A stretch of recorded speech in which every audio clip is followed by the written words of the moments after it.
Selanjutnya kita akan melihat ya bagaimana transformasi seorang Dilan Janiar. Udah ketemu dong kemarin ya sempat ya? Sudah, gimana juga di podcast saya gitu. Memang berubah ya gitu bentukannya gitu, jadi lebih fresh, lebih muda mungkin ya gitu. Apalagi kan kemarin juga sudah putusan juga. Dan kalau kita ngeliat ini kan memang selain penampilan ternyata Dilan ini tuh suka penampilannya yang lebih simple sebenarnya. Simple Enggak ya? yang gimana-gimana gitu. Iya, ya karena suka yang natural-natural. Tapi tadi kan lu bilang bahwa penampilannya lebih fresh gitu kan. Itu kan kata lo. Netizen ternyata mengatakan bahwa ternyata berbeda nih pendapatnya. Oh gitu? Udah bertransformasi tapi masih aja dikritik ya, namanya juga netizen ya. Kita lihat ya. Ini dia.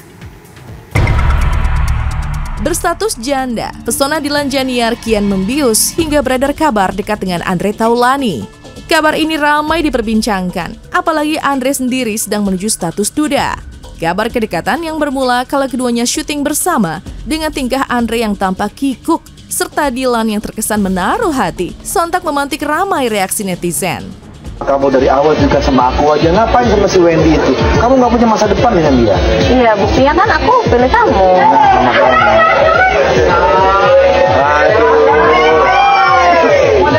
Gimana kalau kita mulai aja kali ya?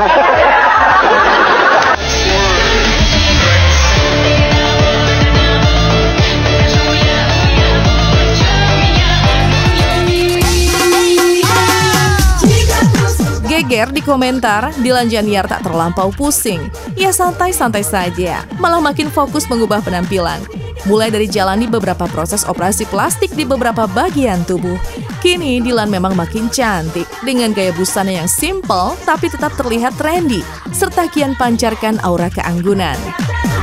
Kalau aku tuh paling menghindari outfit-outfit yang berlayer-layer gitu. Jadi kalau ini kayak cuma 2 layer doang kan gitu, dan semuanya biasanya udah di handle sama asli aku karena aku juga nggak bisa milih-milih yang terlalu lama gitu. Jadi biasanya semua itu kita hidup diatur Helda gitu ya. Kalau Helda ngomong pakai ini mbak, oke, ya udah, karena dia kayaknya lebih paham tentang aku. Kalau aku biasanya sih yang simple dan yang penting nyaman gitu.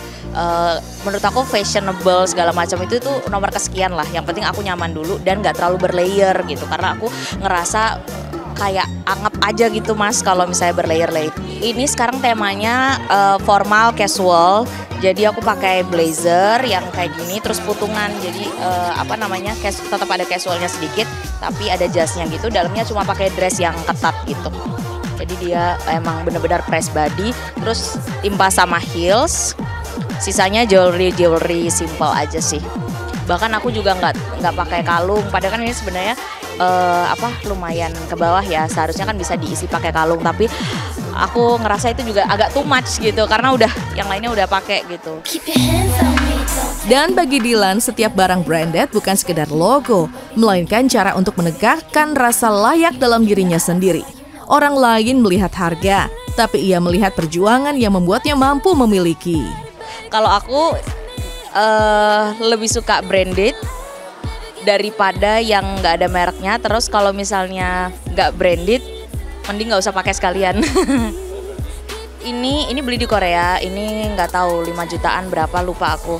Yang mahal tuh ini Cartier 100 juta lebih. Mana aku kembaran nama temanku, gelang persahabatan gitu yang ini. Terus yang ini Rolex Datejust yang series apa ya? Ini kayak almost 200. Jadi aku lebih baik sedikit tapi nggak KW dan bermerek gitu. Dilan menolak segala yang KW, bukan karena sombong, tapi karena ia percaya identitas tak bisa dipinjam dari tiruan. Memakai yang asli adalah pernyataan bahwa dirinya tak butuh pengganti untuk terlihat berharga. Aku sangat menghindari itu. Jadi lebih baik pakai lokal produk sekalian atau bermerek sekalian daripada yang tiruan-tiruan. Pun perihal riasan makeup, Dilan percaya cantik bukan soal tebalnya foundation, melainkan sejujur apa kulit menerima cahaya. Baginya, keseimbangan antara nyaman dan pantas adalah kecantikan paling murni. Ya itu simple, natural, sampai banyak banget yang bilang kayak Dilan makeup dong, karena aku sering banget attend ke acara-acara, dateng tapi nggak make upan gitu, karena aku sebenarnya lebih nyaman nggak pakai makeup. Cuma kayaknya memang harus tipis aja gitu ya, biar di kamera tuh nggak kelihatannya buluk, meskipun di real life-nya itu nggak buluk, tapi di kamera entah kenapa ya jadi kayak lebih berminyak gitu-gitu kan. Jadi aku sekarang paksain untuk pakai makeup meskipun tipis. Benar, aku menghindari banget muka keputihan daripada leher. Terus aku menghindari banget juga yang matte banget mas, ininya yang kering banget gitu kulitnya. Jadi lebih baik aku agak-agak becek dikit, maksudnya rada basah dikit gitu daripada yang kering banget. Soalnya kelihatan lebih tua kalau yang kering banget itu makeupnya. Pun rambutnya sekarang bukan sekedar penampilan, tapi cerita tentang versi diri yang baru. Dibentuk oleh teman-teman yang mengerti agar tak lagi dilihat dari label penggoda atau nakal yang dilekatkan netizen. Tapi di balik gaya baru itu ada keinginan untuk merdeka dari pandangan orang lain. Nggak expect aku mbak ya.